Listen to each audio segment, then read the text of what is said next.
الحمد لله رب العالمين والصلاة والسلام على أشرف الأنبياء والمرسلين نبينا وحبيبنا محمد وعلى آله وصحبه ومن تبعه بإحسان إلى يوم الدين. سبحانك لا علم لنا إلا ما علمتنا إنك أنت العليم الحكيم. قال الله تعالى في كتابه الكريم: أعوذ بالله من الشيطان الرجيم. يا أيها الذين آمنوا اتقوا الله حق تقاته ولا تموتن إلا وأنتم مسلمون. وقال الله تعالى: يا أيها الناس اتقوا ربكم الذي خلقكم من نفس واحدة وخلق منها زوجها وبث منهما رجالا كثيرا ونساء واتقوا الله الذي تساءلون به والأرحام إن الله كان عليكم رقيبا.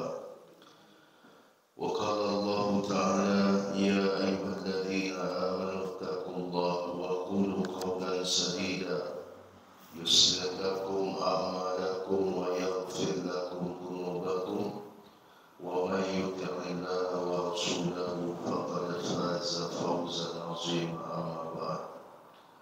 Bapak, Ibu hadirin hadirat, kaum muslimin, kaum muslimat, jemaah salat subuh rahimakumullah. Kembali segala puji dan syukur kita aturkan kepada Allah. Alhamdulillah Bapak Ibu sekalian, dengan segala nikmat yang Allah berikan kepada kita, alhamdulillah pagi ini Allah kembali memudahkan kita untuk sama-sama hadir menunaikan salat subuh berjamaah. Kemudian dapat pula kita meluangkan waktu hadir di majlis ilmu. Mudah-mudahan Allah terima amal kita dan menjadi pemberat pahala akhirat kita. Amin ya rabbal alamin. Salam dan salam kita sampaikan kepada Rasulullah Nabi Muhammad sallallahu alaihi wasallam. Allahumma shalli ala Muhammad wa ala alihi wa sahbihi ajma'in. Bapak Ibu sekalian rahimakumullah, pagi ini dalam tadabbur tafsir ringkas kisah-kisah tafsir Qasasi, kisah para nabi di dalam Al-Quran, kita melanjutkan surat Al-Anbiya, surat ke-21 ayat 48. Surat 21, surat Al-Anbiya, para nabi, ayat 48. A'udzu billahi minasy syaithanir rajim. وَلَقَدْ آتَيْنَا مُوسَى وَهَارُونَ الْفُرْقَانَ وَضِيَاءً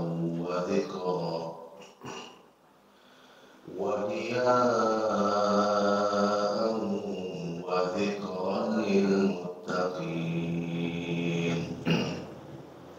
الَّذِينَ يَخْشَوْنَ رَبَّهُم بِالْغَيْبِ وَهُم مِّنَ السَّاعَةِ مشفقون. وهذا ذكر مبارك أنزلناه أفأنتم له منكرون. ولقد آتينا إبراهيم رشده من قبل وكنا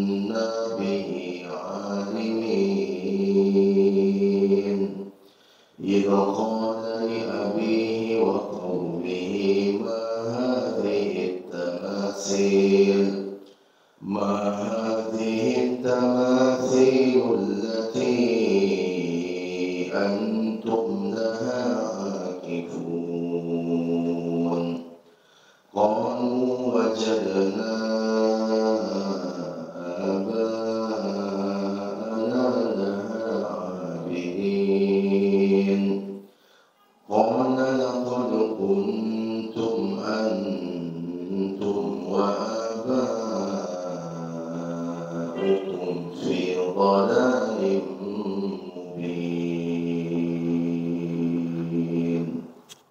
اللهم ارحمنا بالقرآن.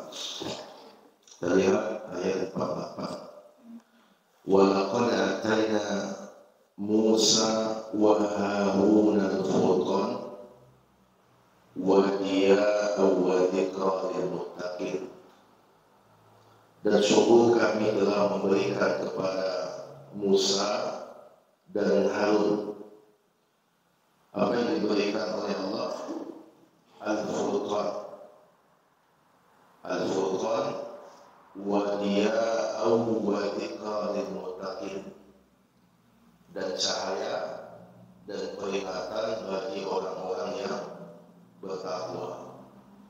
Jadi ayat ini memberikan informasi kepada kita bahwasanya Nabi Musa alaihissalam dan Nabi Harun diberikan oleh Allah Al-Furqan. Al-Furqan ini maknanya adalah kitab Taurat, ya, sebagaimana Al-Quran juga di antara namanya adalah Al-Furqan. Syahrul Ramadan alladzi unzila fihi al-Quran hudan lin-nasi wa bayyinatin minal huda wal furqan. Jadi Allah berikan kepada Nabi Musa, Nabi Harun alaihissalam Al-Furqan, kitab Taurat, yang gunanya untuk apa? Untuk membedakan, untuk memisahkan mana perkara yang benar dan mana perkara yang salah. Wa diya'an wa dzikra lil muttaqin, dan cahaya. Apa guna cahaya? Cahaya itu adalah untuk menunjukkan kepada kita kemana kita mesti bergerak. Coba bayangkan Bapak Ibu sekalian, kalau tidak ada cahaya, tidak ada cahaya, seseorang akan tersesat, seseorang tidak jelas arah, seseorang tidak jelas akan kemana. Maka itulah fungsi dari kitab di dalam kehidupan manusia. Asinggo jaleh kamawa. Coba kita bayangkan kalau kita berada di sebuah tempat yang gelap. Kita akan pergi ke suatu tempat. Bagaimana caranya? Amal sosok. Itulah guna dari petunjuk yang Allah turunkan, dan termasuk juga kepada kaum Nabi Musa dan Harun alaihi wassalam. Wa dzikra lil muttaqin, serta pelajaran bagi orang-orang yang bertakwa.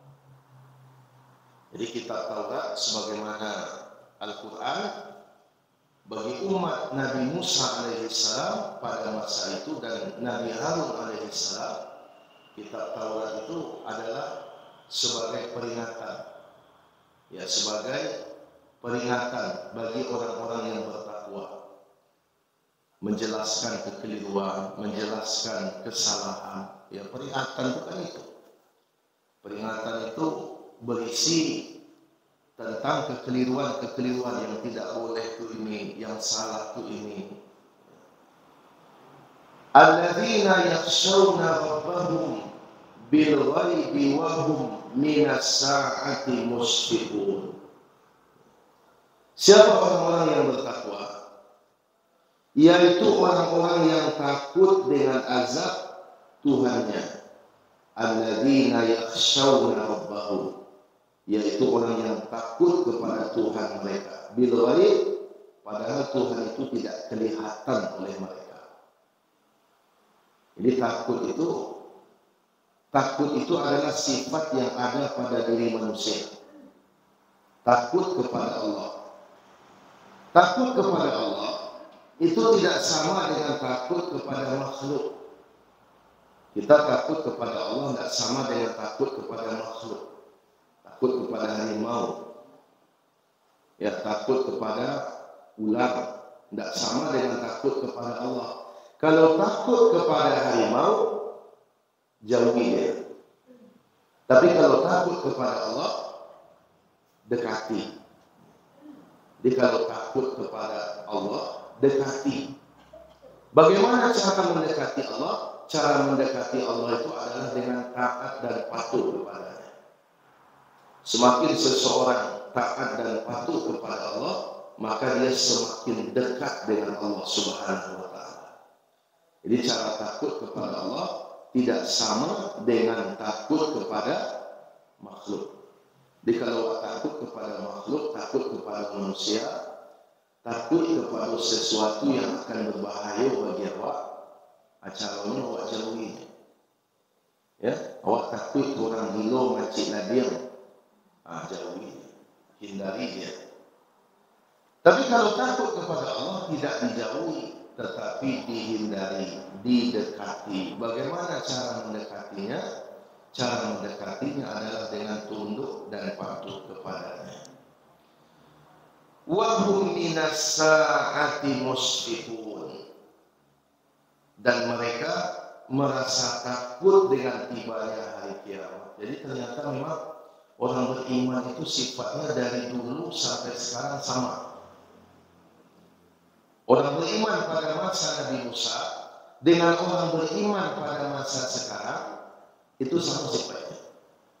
Yang takut ke Allah, yang takut dengan hari kiamat. Takut dengan hari kiamat apa maksudnya? Takut dari kiamat apa maksudnya? Takut dengan hari kiamat apa maksudnya? Mempersiapkan diri untuk bertemu dengan hari itu. Jadi takut dari kiamat itu bukan awak berlari-lari, bukan awak menghindar-hindar. Kemana kamu menghindar? Kemana akan pergi? Kemana akan lari? Ainal mafar, kemana akan lari? Ditakut dengan hari kiamat ini bukan menghindari hari kiamat, tapi padahal kenapa? Karena hari kiamat itu semakin lama semakin dekat. Jadi cara takut dengan hari kiamat itu wahum minas sa'ati musfiqun.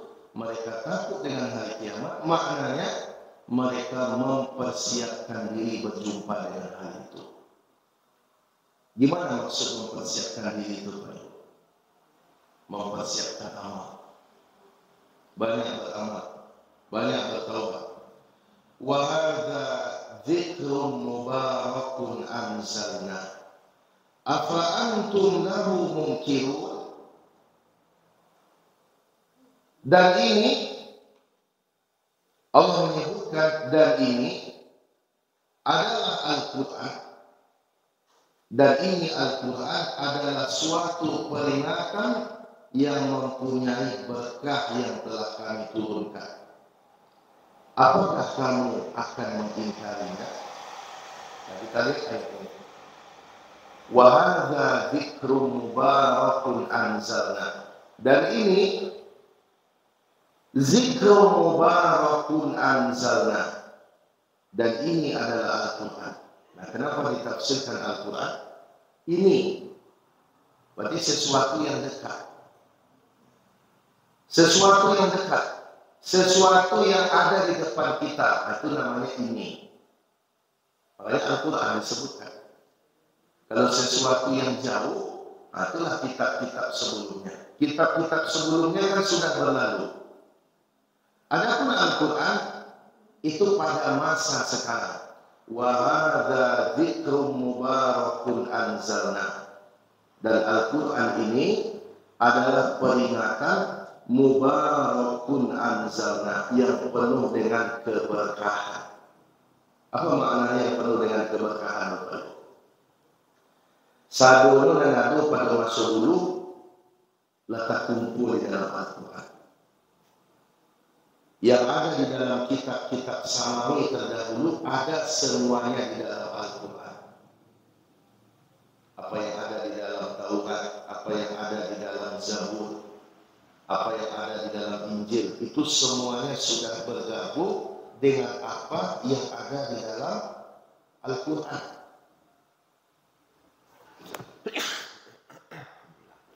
Lah berkumpul di situ.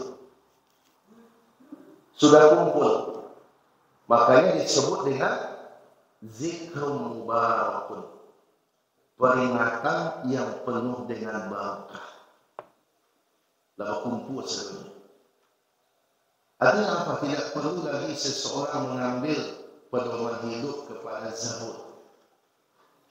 Tidak perlu mengambil pedoman hidup kepada Taurat. Tidak perlu mengambil pedoman hidup kepada Injil. Kenapa?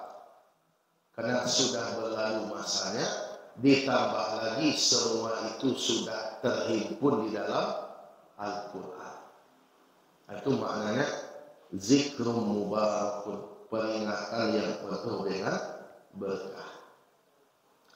Afa antum lahu munkirun, maka apakah kamu akan mengingkarinya? Ini pertanyaan Allah kepada orang-orang kafir Quraisy.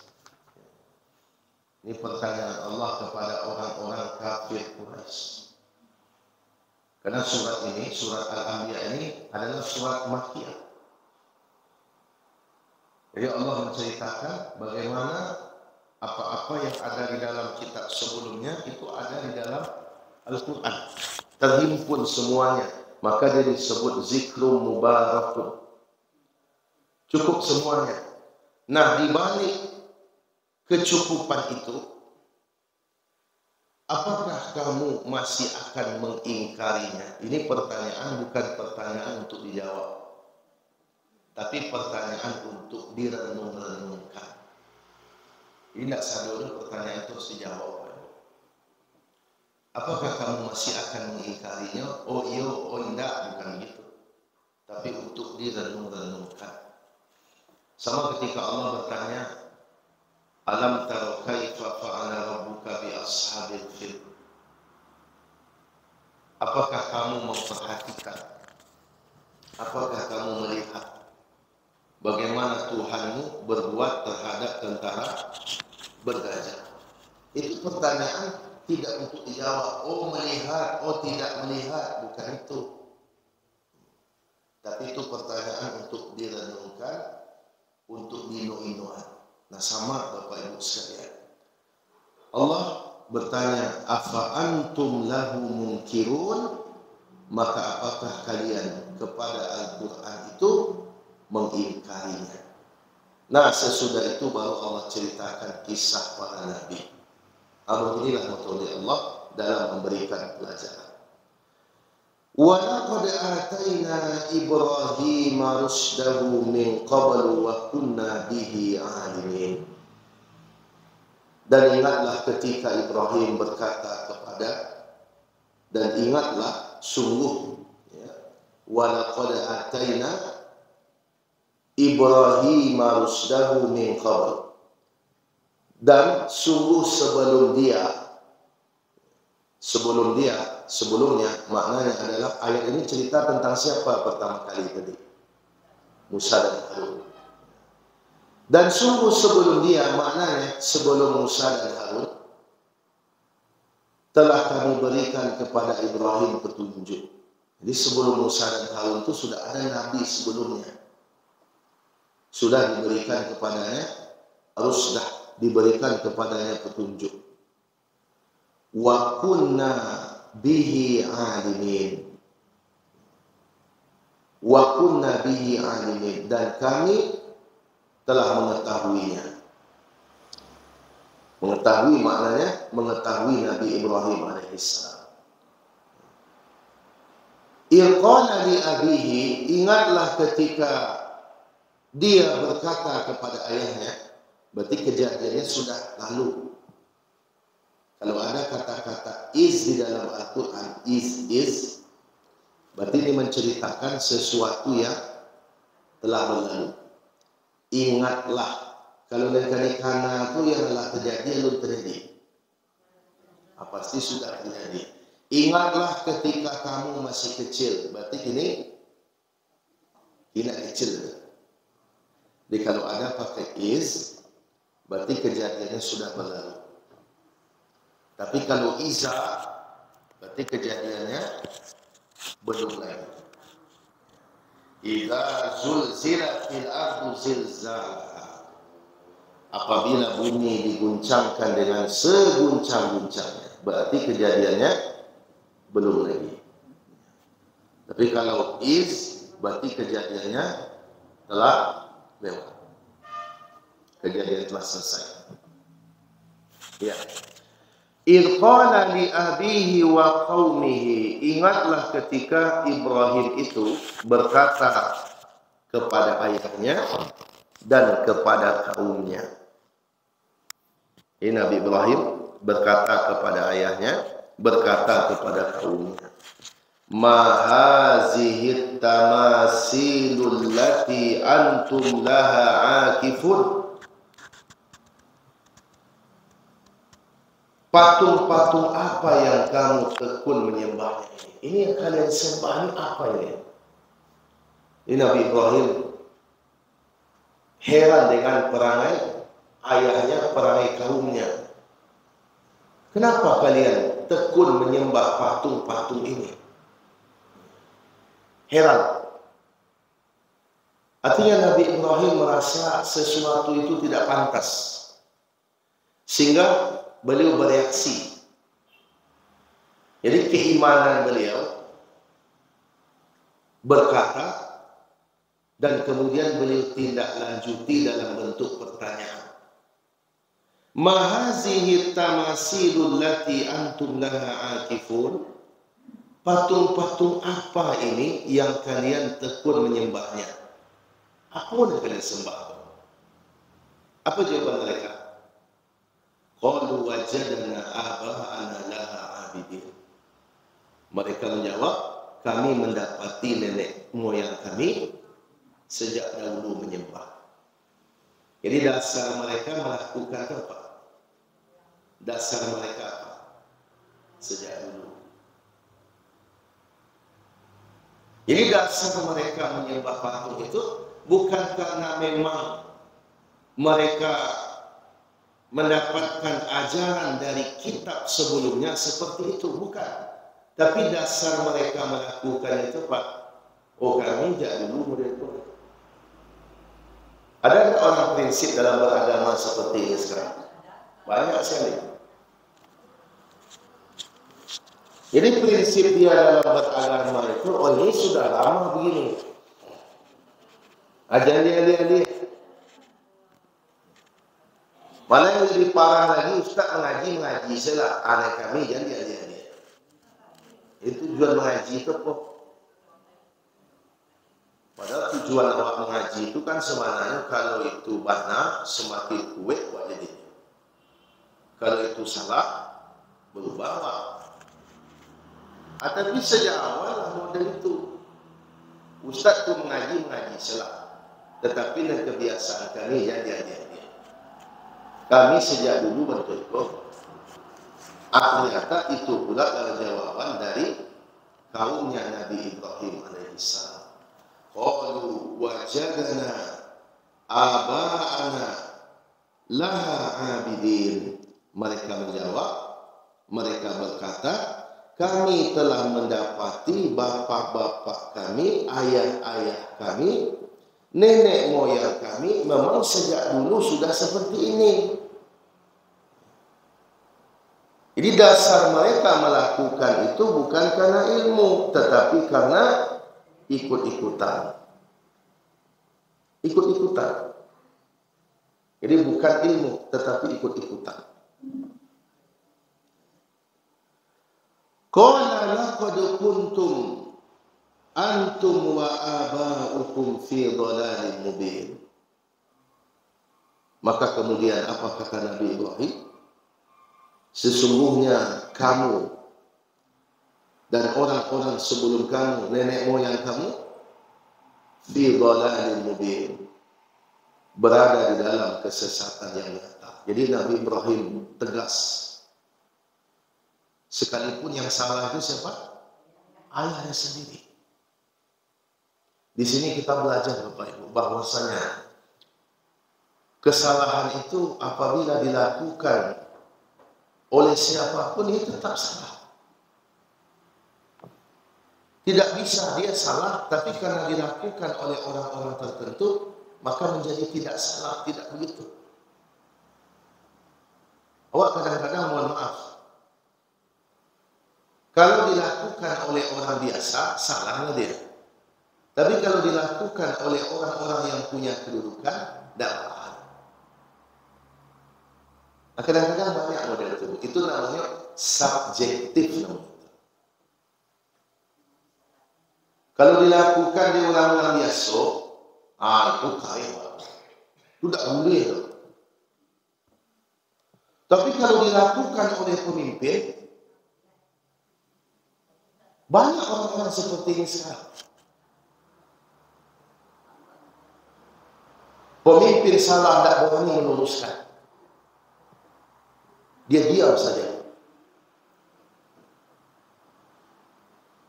Malah pemimpin itu disanjung-sanjungnya.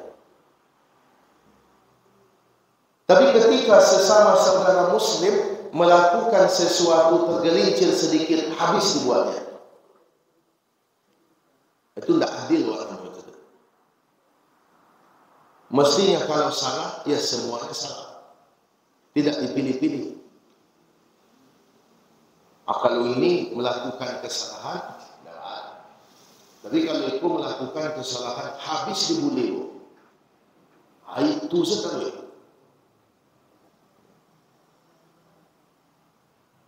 Kadang-kadang faktor ekonomi bisa juga jadi pertimbangan. Misalnya ada orang miskin, sedang berkumpul-kumpul mereka, payah duitnya bu, kantuinya, aku cakap tidak berutang, tidak terkantui, bombangkai kantui. Anak lama sudah tu ada orang kaya terkantui, dah kayak itu, macam tidak mahal Pak Haji, sehat tu, tidak mahal, sehat biasa terkantui itu tidak mahal. Akan tidak adil orang itu. Tiba di Pak Haji tadi tidak mahal, sehat, tidak mahal. Tiba orang payah hidupnya, tidak berutang, berbangkai kan itu yang. Memang berbeza baunya. Berbeza baunya. Itu yang kadang-kadang tidak adil. Jadi kalau salah itu ya salah. Jangan sampai karena orang itu punya kedudukan di hati kita, kemudian kita tidak berani menyalahkannya. Itu tidak boleh. Itu namanya punya standar ganda. Ya punya standar ganda. Kalau salah, siapapun ya salah. Kalau benar, siapapun ya benar. Sekalipun kita tidak suka dengan orang itu, kalau dia benar, katakan benar. Itu yang adil. Awak tidak ketujuh dia, tapi dia benar. Katakan benar. Oh, kita suka dengan dia, malah kita sangat hormat dengan dia. Dia punya jasa kepada kita. Tapi dia melakukan kesalahan. Apalagi kesalahannya ini fatal. Bukan sesuatu yang diperselisihkan, tapi benar-benar jelas kesalahannya. Maka jangan sampai rasa segan kita kepada seseorang menjadikan kita tidak berani menyampaikan bahwa itu sebuah kesalahan. Lihat Nabi Ibrahim. Sekalipun ayahnya salah, tetap salah. Tidak ada, salah nih, tapi karena ayahnya, ya nggak apa-apa. Tidak begitu. Makanya Nabi Ibrahim mengatakan, laqad kuntum, qala laqad kuntum antum wa aba'ukum fi dhalalin mubin. Ibrahim berkata, sungguh kalian ini dan ayah-ayah kalian, bapak-bapak kalian, itu berada dalam kesesatan yang nyata. Yulah salah. Masa ayah kalian menyembah patung yang kalian buat dengan tangan kalian? Kalian buat, kalian ukir, kalian pahat. Kalian yang buatnya, selesai dibuat, disembah. Maka Nabi Ibrahim berkata, qala laqad kuntum antum wa aba'ukum fi dhalalin mubin. Qalu ajitana bil haqq am anta minal la'ibin. Ini jawaban mereka. Qalu. Mereka banyak kan, makanya pakai qalu. Qalu, mereka berkata, ajitana bil haqq am anta minal la'ibin. apakah engkau datang kepada kami membawa kebenaran, atau jangan-jangan engkau bercanda, bagara-gara? Ada bukti bahwa yang engkau sampaikan ini adalah benar, atau jangan-jangan engkau sedang bercanda kepada kami? Engkau akan mengatakan kami ini salah nih, kami sesat, keyakinan kami keliru, keyakinan kami menyimpang. Nah, engkau ngomong seperti itu, ada enggak buktinya? Atau jangan-jangan engkau sekedar main-main saja? Apa jawaban Nabi Ibrahim? Qala bal rabbukum rabbus samawati wal ard alladzi fatarahun wa ana ala dzalikum minas syahidin wa tallahi la akidanna asnamakum ba'da an tuwallu mudbirin. Maka Nabi Ibrahim menjawab, sebenarnya Tuhan kamu adalah Tuhan pemilik langit dan bumi. Ini dakwah tauhid nih. Sebenarnya Tuhan kamu bukan yang kamu sembah-sembah itu. Bukan yang kamu pahat, yang kamu ukir, kemudian kamu tekun menyembahnya. Bukan itu. Tetapi Tuhan kamu yang sebenarnya adalah Tuhan pemilik langit dan bumi. Alladzi fatarahun, yang menciptakannya, yang menciptakan langit dan bumi. Coba ya, mana yang lebih enak, yang lebih mantap untuk disembah? Sesuatu yang menciptakan langit dan bumi, atau sesuatu yang tidak menciptakan apa-apa, malah dia diciptakan, dia dibuat? Kalau menyembah sesuatu yang dibuat, yang dipahat, berarti kita menyembah sesuatu yang lemah. Dia tidak menciptakan apa-apa, malah dia itu dibuat, diukir, dipahat, dibentuk, baru jadinya. Sudah jadi, disembah pula. Kalau bisa lah mengeceknya, herannya tu mengalah kalian Pak. Ambo saja kalian yang membuat, kini kalian sembah pula saya. Heran dia sebenarnya tu. Heran dia.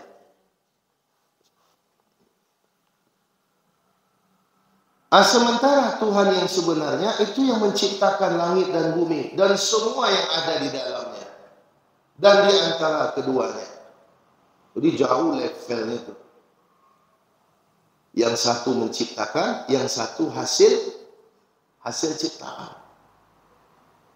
Makanya Allah marah sekali kepada orang yang menyembah patung itu, orang bodoh tu. Allah marah sekali. Kenapa? Karena dia menyembah sesuatu yang dia sendiri lebih kuat dibandingkan yang dia sembah itu. Awak lebih kuat pada patung tu. Patung tu saja awak yang membuat. Awak yang mengukirnya, awak yang membentuknya. Di pangan-pangan tidak bisa membela dirinya. Ada yang ditinggalkan pencipta yang sesungguhnya, Tuhan yang sesungguhnya, yang maha kuat, yang maha berkuasa, menciptakan langit dan bumi dan segala yang ada di antara keduanya. Wa ana ala dzalikum minasyahidin. Nabi Ibrahim berkata, dan aku termasuk orang yang bersaksi atas itu semua. Apa maknanya? Saya berada di dalam itu. Artinya saya menyembah Allah. Saya tidak menyembah seperti yang kalian sembah. Saya tidak sama dengan kalian. Yang saya sembah bukan yang kalian pahat-pahat itu. Tapi yang saya sembah adalah Tuhan pencipta langit dan bumi. Malah Nabi Ibrahim bersumpah, watallahi la'aqidanna asnamakum ba'da an tuwallu mudbirin. Dan demi Allah, sungguh aku akan melakukan tipu daya terhadap berhala-berhala kalian setelah kalian pergi meninggalkannya. Dan apakah dilakukan oleh Nabi Ibrahim? Iya. Apa tipu dayanya Pak Ibu? Tipu dayanya apa? Dianjurkan berhala-berhala itu. Dan para ulama menyebutkan bahwa ayat yang ke-57 ini bukan diucapkan oleh Nabi Ibrahim kepada mereka, tapi ini hanya ada di dalam hati beliau saja. Ini Nabi Ibrahim tidak mengatakan cari kalian bayi kalian dan carian kok, bukan begitu.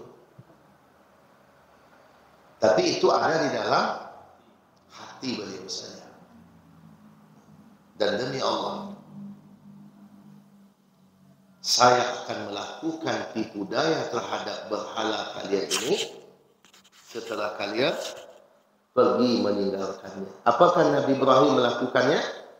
Iya. Nah, kalau seandainya Nabi Ibrahim benar-benar mengatakannya secara langsung, maka saat berhala itu hancur, orang tidak perlu mencari-cari pelakunya. Tapi langsung saja Ibrahim, sebab kan yang mencipta. Tapi kalau lihat ayatnya, nanti kita akan sampaikan juga. Ayat 60 nanti akan ketemu pembahasan berikutnya. Ayat 60. Apa kata mereka? Ini jangan-jangan yang melakukannya seorang pemuda yang bernama Ibrahim. Artinya lebih kepada kecurigaan, tapi tidak bisa membuktikan. Kalau seandainya Nabi Ibrahim benar-benar mengatakan berterus terang, ya tak perlu lagi kecurigaan. Tinggal selesai. Oh pasti pelakunya Ibrahim. Aku ingat, tapi pada itu ngecek petang. Tapi kan tidak begitu. Sehingga ayat yang ke-57 itu sebenarnya adalah satu hal yang sebenarnya muncul di dalam hati Nabi Ibrahim, tetapi tidak benar-benar diucapkan oleh lisannya. Akhirnya beliau lakukan apa yang beliau rencanakan. Dihancur berhala-berhala, dikapaknya sedunia, ditinggal cik dan pelengkap. Sudah aku digantungkan puluh kapak di dia, disandang di tangannya. Sehingga saat mereka pulang, terkejut mereka semua melihat Tuhan-Tuhan mereka semua sudah hancur. Tinggal lagi satu yang paling besar yang ada kapak itu. Akhirnya mereka pun mengamuk-ngamuk, marah-marah. Sampai akhirnya terfikir oleh mereka, ini Ibrahim nih, bukankah mereka dia yang begini begitu? Dipanggillah Nabi Ibrahim. Wahai Ibrahim, apakah engkau yang telah menghancurkan Tuhan-Tuhan kami? Maka Nabi Ibrahim berkata, cubalah tanyakan yang gadang tu, kapak kayunya, jangan-jangan dia yang menghancurkan. Akhirnya mereka menjawab, wahai Ibrahim, jangan kau bodoh-bodohi kami. Bagaimana dia bisa menghancurkan? Dia tidak bisa bergerak. Dia tidak bisa melakukannya. Bagaimana mungkin dia menghancurkan? Disitulah masuk dakwah Nabi Ibrahim. Lajanya kalian tidak bisa mengamal. Dia pula kalian sembah. Melindungi dirinya saja dia tidak mampu. Dia hancur, tidak pandai membela dirinya. Bagaimana dia akan membela kalian? Disitulah masuk hidayah kepada sebagian. Nabi Ibrahim pun luar biasa, bagaknya luar biasa. Luar biasa Nabi Ibrahim ini, orangnya pemberani. Ini sekarang tahu. Banyak orang gini, apalagi kalau di Facebook, namun tak jalih, foto tak jalih. Jadi dia bersembunyi di balik identitasnya, tak jelas orangnya siapa. Jadi kalau ya betul serang. Bapak Ibu sekalian rahimakumullah, lihat bagaimana Nabi Ibrahim alaihissalam. Beliau adalah orang yang tegas. Siapapun yang salah, maka salahlah dia. Siapapun. Ya kalau salah ya salah. Ayah sendiri salah, salah. Karena kebenaran itu dan kesalahan itu tidak pernah melihat orang. Siapapun yang benar maka benarlah dia. Siapapun yang salah maka salahlah dia. Salah tapi yang melakukannya orang tua kita, jadi benar jadinya. Tidak begitu. Benar tapi yang melakukannya musuh kita, oh jadi salah jadinya. Tidak seperti itu. Yang benar itu berdiri sendiri, yang salah itu juga berdiri sendiri. Bapak Ibu sekalian rahimakumullah, inilah pelajaran kita pada hari ini. InsyaAllah nanti kita akan lanjutkan di ayat yang ke-58. Apalagi kita sebentar lagi mau musim haji. Dan ini memang sangat erat kaitannya dengan kisah Nabi Ibrahim alaihissalam. Baik, Bapak Ibu sekalian, ada pertanyaan? Kalau ada pertanyaan silakan, kalau tidak kita cukup. Baik, kalau tidak ada kita cukupkan. Jazakumullah khairan katsiran. Assalamualaikum warahmatullahi wabarakatuh.